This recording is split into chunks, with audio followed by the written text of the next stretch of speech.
Will today's matches follow up the stunning matches from yesterday? And who will be the victor of the biggest international rivalry in the game?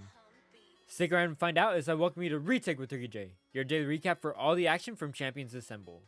Starting off the third day of opening round action, we saw DRX take on Furia, a team looking to continue Latin America's success over the past 2 days. And at the start, it looked like it would be just that, as on Ascent, Furia started off hot. We are talking 8 straight rounds to start off the match. And furthermore, it looks like Furia would diminish the 9-3 curse as they managed to win 3 of the first 4 at the half, setting them up already at match point. And so did everyone else, except for those on DRX. The South Korean All-Star squad put up one of the greatest performances of all time.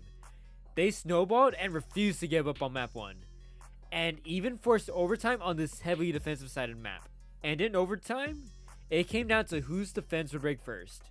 And in the third overtime, Furia's defense finally crumbled, giving up a round as DRX performed the greatest comeback in Valorant's history after the 16-14 win on Ascent.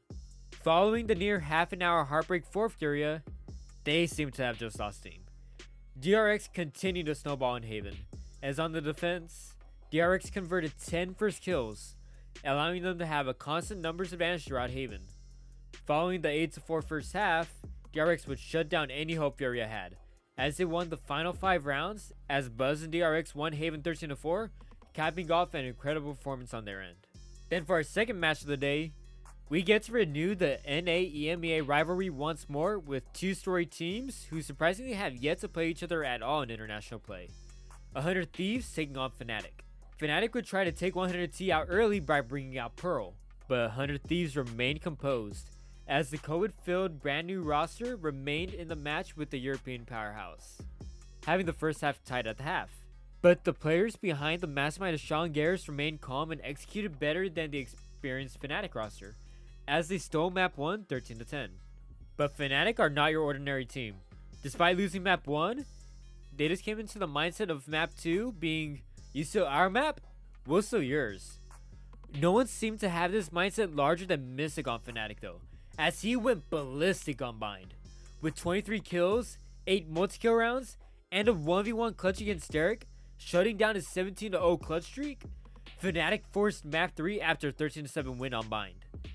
But on Haven, 100 Thieves started off hot once more, getting 5 straight to start off Haven, but following a timeout, Fnatic figured out the holes for an aggressive defense for 100T, as they capitalized by snatching 6 straight on their end, in part to Alpha Hair and Derek hard carrying the rest of the Fnatic roster, as they both combined to have nearly 3/4 of Fnatic's attack half kills.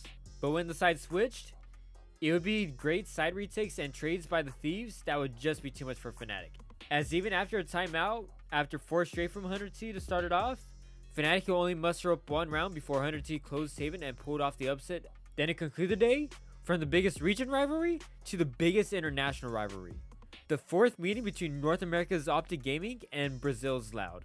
And on Breeze for map 1, it seemed like Loud saw some holes from Optic from their upset loss to Boom yesterday, as Loud just steamrolled on the opening half, as Aspas with Op couldn't be stopped, killing every member of Optic at least once, as his 9 op kills on Optic would lead to 11-1 first half for Loud. Then despite a last minute attempt by Optic, Loud would shut down the comeback and win Breeze 13-7. This then led us over to Fracture, where both teams seemed to be even for the most part, as Sassy continued to shut down Optic while Ye finally started to heat up.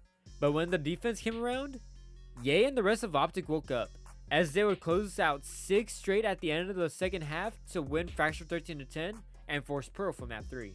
With both teams coming in with mirror compositions for their map debut, it was a matter of who will be able to execute better. But after denying the bonus round for Loud, Optic clearly had a better plan. And unlike Fracture, it would be because of the whole team. Marvin and Victor shut down any chance for Loud to attempt to plant the spike, as on rounds Optic won, Loud couldn't even plant the spike. And once Optic won the pistol round to start the second, things looked like it'd be a wrap, as Optic snowballed and shut down Loud once more, as Optic beat Loud for the 3rd straight time after dominance on Pearl 13-3, advancing on into the playoff stage. That concludes day 3 of Champions. Don't forget to hit the like and follow button. We'll be back following the opening round of Group C along with the Group D qualifier with DRX and 100 Thieves.